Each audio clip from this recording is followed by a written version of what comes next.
B.J. Freeman had everything to lose. A college standout with real potential, Freeman became one of several athletes under fire for gambling on games. Not just betting, but allegedly shaping the outcomes themselves.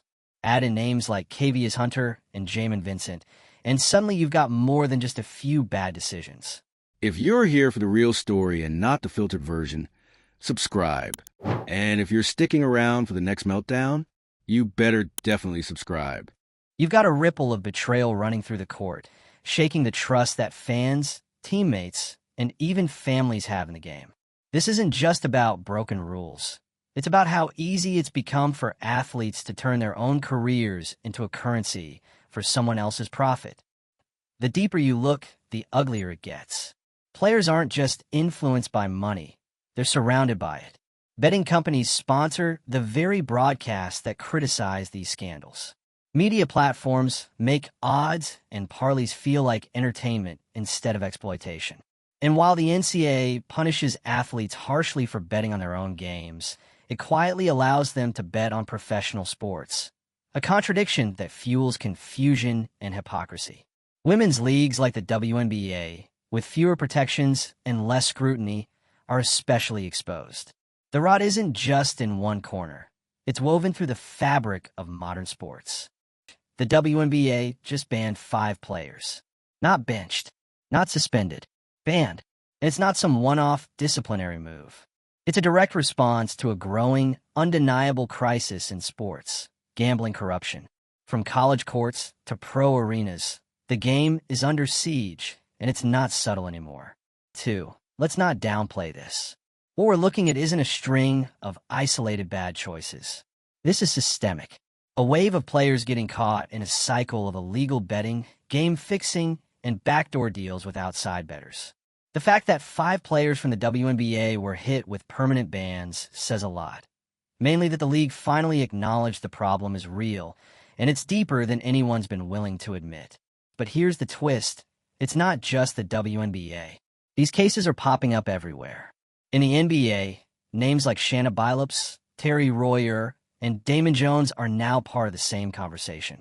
In college basketball, you've got athletes like B.J. Freeman at Arizona State, Kavius Hunter from Mississippi Valley State, and Jamin Vincent from the University of New Orleans, all tied to illegal gambling activity. And what they've uncovered isn't just about guys placing bets on the side. It's organized. We're talking about coordinated game-fixing operations, real-time prop betting, and players feeding inside information to outside gamblers during live games. Yes, during the games. The scale of it is massive. Investigations have exposed patterns where athletes weren't just gambling. They were deliberately trying to manipulate outcomes. You have players texting and FaceTiming with bettors, giving play-by-play insights and signals so bets could be placed at just the right time. You have actual in-game instructions where players were telling teammates to throw specific plays or take it easy during key moments. And the motivations? Financial. Always. The reality is there's more money to be made losing a game the right way than winning it honestly, especially for athletes who aren't making millions. That's part of what makes this problem so contagious. It crosses every level of the game, and it's not limited to bench warmers or long shots. Even well-paid professionals are getting involved, because the temptation isn't just present, it's profitable. The NCAA's response? They've banned players involved in these schemes, but at the same time, they've made it perfectly legal for college athletes to bet on pro sports. That kind of policy double standard is the fuel to this fire. It creates confusion. It blurs the line between what's allowed and what's not. And it makes it easier for players to justify stepping into the gray area, because the system itself is already soaked in contradictions. That's the core of the problem. This isn't just about a few rogue players cutting corners. It's about a sports culture that's been reshaped by betting. It's about leagues partnering with gambling companies, media outlets pushing betting odds on broadcasts, and podcasts casually promoting prop bets like it's just another part of the entertainment.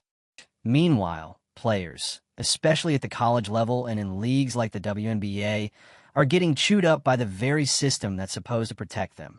These leagues, especially women's leagues, are vulnerable because there's less scrutiny. fewer resources for oversight, less media pressure to hold people accountable.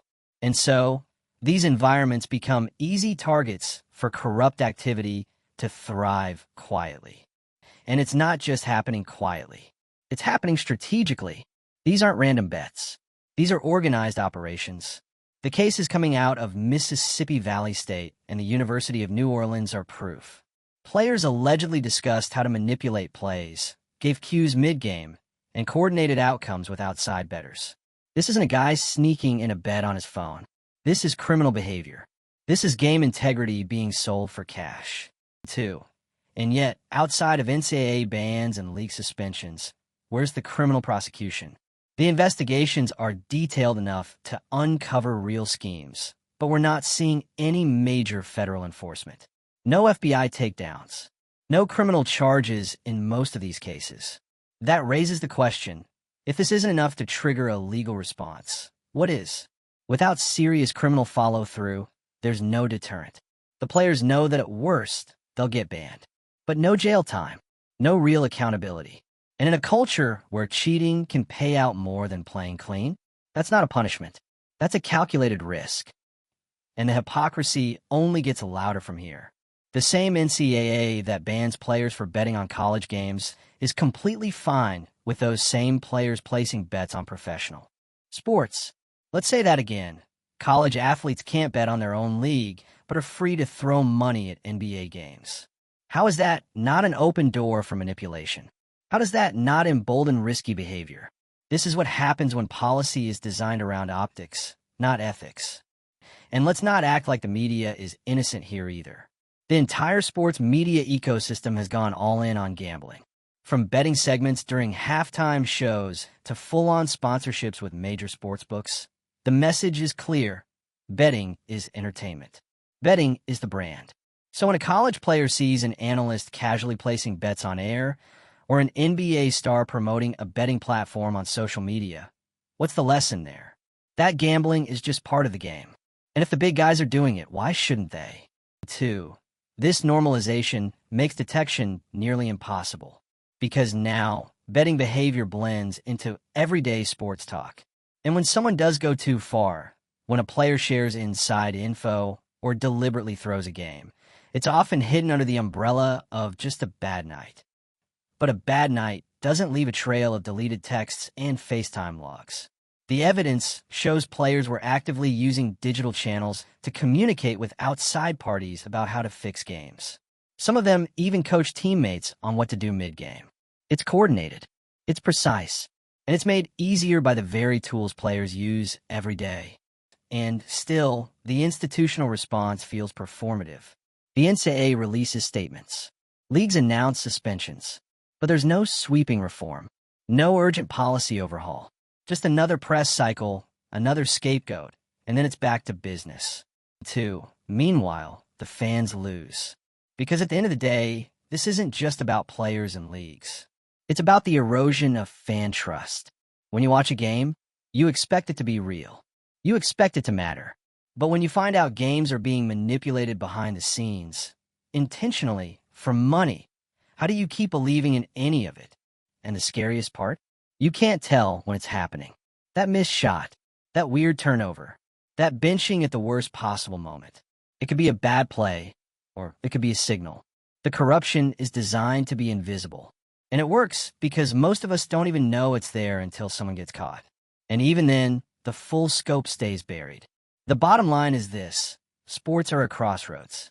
What used to be a pure competition is now laced with market manipulation. And unless leagues take aggressive action, that manipulation will become the norm. And banning a few players is not enough. There need to be criminal investigations, real accountability, policy reform that doesn't contradict itself. And leagues need to reconsider their cozy relationships with gambling platforms. Because if this continues unchecked, we're not watching sports. We're watching performance art propped up by betting lines. So where do you stand on all this? Do you think the bans are enough? Should leagues and schools cut ties with gambling companies? Or is this just the cost of modern sports? Drop your thoughts in the comments. Hit the like button if you think integrity still matters. Share this with someone who's been blindly cheering for a team that might have already sold out. And subscribe if you want to stay ahead of the next scandal. Because if this mess has taught us anything, it's that the next one is probably already in motion. The fact that it's taken this long for leagues to publicly acknowledge the scale of gambling corruption should be a red flag in itself. 5 WNBA players banned may seem like a big move, but let's not pretend this came out of the blue. This has been building for years. Behind the highlights and ESPN recaps, there's been a slow, creeping infiltration of betting culture, rebranding sports from a competition to a product and from athletes to assets. And now it's breaking open. Because here's the uncomfortable truth. Banning players is easy. It's reactive. It's convenient. It gives the illusion that the league is handling things. But what it doesn't do is address the root of the problem, which is that the very structure of modern sports has been quietly rebuilt around gambling. It's no longer just about who wins or loses. It's about who hits the over, who scores first, who misses a shot in the third quarter. Props, spreads, parlays. The game has been sliced into marketable, bettable chunks. And for every one of those chunks, there's money changing hands. Not just between fans and betting apps, but between insiders and manipulators. And here's where it gets even darker. It's working. That's the part nobody wants to admit. These corruption schemes, they've been profitable. They've gone undetected for months. Players like BJ Freeman weren't just gambling. They were allegedly involved in coordinated operations to fix games. In some cases, influencing outcomes mid-play by communicating with bettors. That kind of control over a live event is something that criminal organizations used to dream about. Now, it's a text message away. And the schools, the leagues, the media partners, most of them have looked the other way. Because the second you start digging too deep, the second you shine a light on how widespread this could be, you risk exposing a sports system that's been compromised at every level. And the NCAA, the same group that spends millions enforcing strict amateurism rules, they're now in a position where they ban players for betting on college games, but allow them to legally bet on pro sports. That's not policy. That's selective enforcement dressed up as regulation. It's like telling someone not to steal from your kitchen, but leaving the safe open in the next room. This inconsistency doesn't just create loopholes. It practically invites players to exploit them. And once that door is open, it doesn't close. Because the playbook spreads. One player gets away with it. Then another. Then a teammate wants in. Then someone figures out how to place bets through a friend. Then there's a contact who offers cash for intel. And just like that, it's a network. And these aren't theoretical risks. This already happened at places like Mississippi Valley State and the University of New Orleans. These weren't isolated moments of poor judgment. These were methodical schemes, talking with outside bettors, giving instructions, manipulating outcomes. And all of it happening quietly, beneath the surface of what fans thought were real games. Two, which brings us to the real damage. Because this isn't just about violations or broken rules. It's about erosion. Erosion of trust. Erosion of credibility. Every time a player decides to compromise the game for a payout, the sport loses something it can't get back. Belief. Belief that the game matters. That effort counts. That wins and losses are earned, not orchestrated. Fans don't show up to watch performance. They show up for competition, for suspense, for authenticity. And when that's gone, what's left? What's worse is how invisible this damage can be. A missed layup, a defensive breakdown, a strange substitution. These are the moments where corruption hides. It doesn't look like a scandal. It looks like a bad night. It feels like the game. And that's what makes it so effective. It's not dramatic. It's subtle. It's believable. And it's happening more than we know. Let's not forget, these scandals weren't discovered because of airtight policies or sharp detection systems. Most of these investigations started because someone got sloppy, a text got leaked, a pattern raised suspicion. And when authorities did investigate, what they found wasn't one bad actor. It was a chain. And yet, criminal charges are almost non-existent. That's the most baffling part. The evidence is there. Coordinated fixing, financial transactions, communications with known bettors. But outside of league or NCAA punishments, nothing. No FBI raids. No federal indictments. No public hearings. The silence is telling. It suggests one of two things. Either the system doesn't want to prosecute, or it's too afraid of what a full-scale investigation might uncover. Because if this kind of activity is happening in women's pro basketball, in college conferences with limited exposure, you have to ask, what about the leagues with more money, more eyes, more pressure, more access? If game manipulation can happen at a small Division I school, it can happen in a sold-out NBA arena. And maybe it already has. 2. What we're seeing is the tip of a much larger iceberg. And the more this gets exposed, the more obvious it becomes that the corruption isn't random. It's cultural. It's part of how modern sports operate when betting money is baked into every corner of the business. And unless something major changes, this is only going to get worse. Because banning players won't stop the next one from doing the same thing. As long as the financial incentives are there and the oversight is weak, athletes will keep taking that risk. Especially in leagues like the WNBA, where the money is lower, the spotlight is dimmer, and the opportunity to get away with it feels greater. The real solution doesn't come from banning individuals. It comes from addressing the entire system that allowed this to grow in the first place. It means putting hard boundaries between leagues and gambling platforms. It means clear, enforceable rules, no contradictions. It means independent investigations, transparent consequences, and, yes, legal prosecution when criminal lines are crossed. But right now, that's not what we're getting. We're getting silence, spin, PR statements, a few sacrificed careers, and then business as usual. So ask yourself, how many games did you watch this year that weren't decided on merit? How many athletes had a bad night or a profitable one? How many betting slips were cashed on games that were never real to begin with? That's what these scandals force us to confront. And if we're honest, we don't like the answer. Because deep down, we all want to believe in sports. We want to believe in the drama, the rivalries, the underdogs. But now, even those stories feel suspect. And the leagues haven't done nearly enough to restore that trust. 5 bans in the WNBA is a start.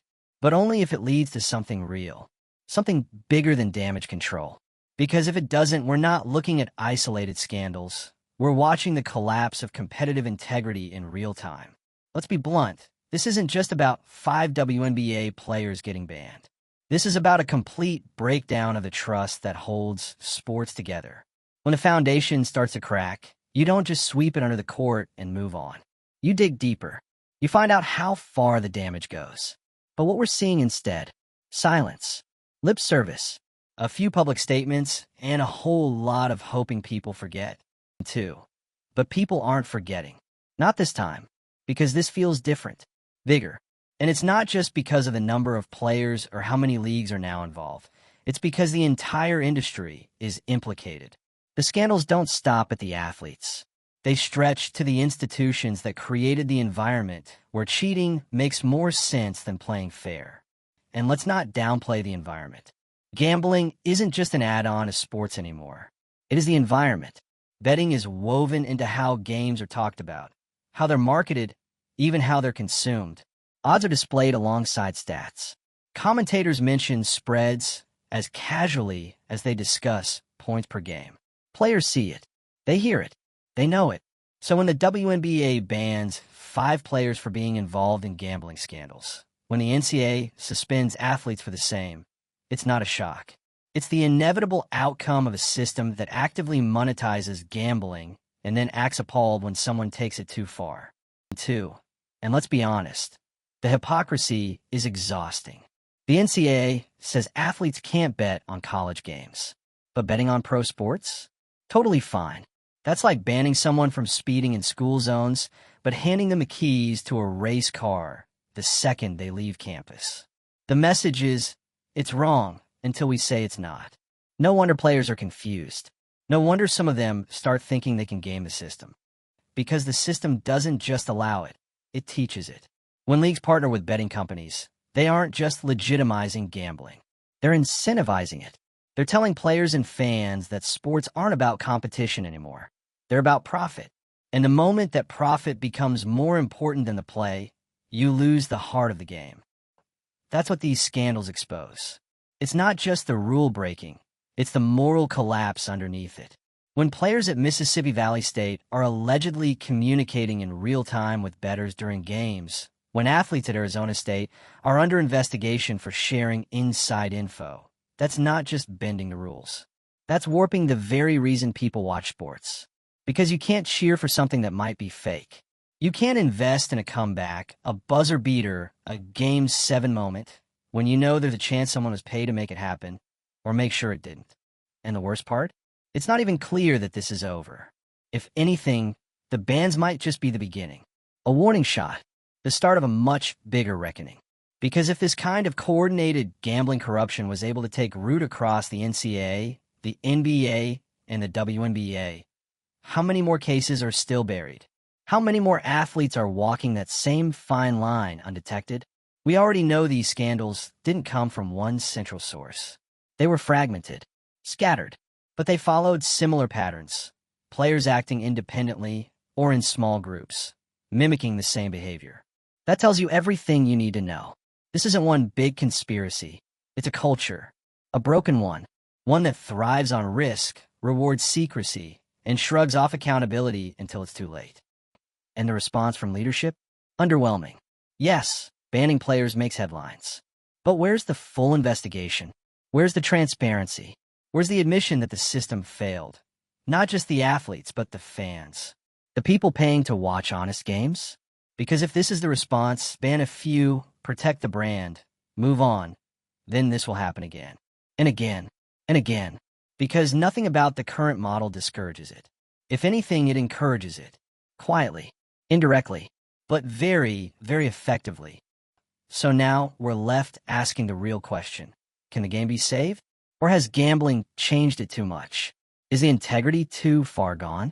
Is the industry too addicted to betting revenue to ever walk it back? And look, fans aren't naive. People understand that money drives sports. That's a business. But there's a difference between business and betrayal. Between building a revenue stream and allowing that stream to flood the entire field. And right now, it's flooding fast. So what happens next is crucial. Leagues can choose to confront this head-on, or continue pretending that a few banned players will clean up the mess. But fans are watching now. They're paying attention, and they want answers. Because if every game becomes a gamble, and every play comes with a price, then sports don't just lose their magic. They lose their meaning. So, let's hear from you. Is this just the tip of the iceberg? Should leagues break ties with gambling companies? Should betting be pulled back from sports media entirely? Drop your take in the comments. Like the video if you think fans deserve real transparency. Share it with someone who still thinks this is just a few bad apples. And subscribe to stay with us, because the game's not over. But it's definitely not the same.